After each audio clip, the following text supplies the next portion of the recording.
What's up, Cody? Let's teach you how to hard flip.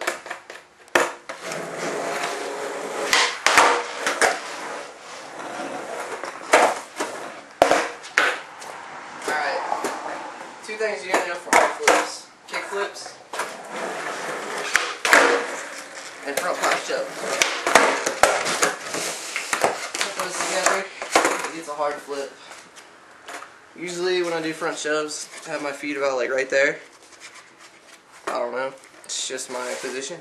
So, kick flip, like front foot pointing right there. It's front bolts, like your mom on a Saturday night with lube. You just want to fucking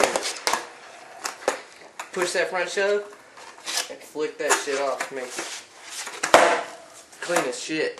That's why I could hard flip Parker 8.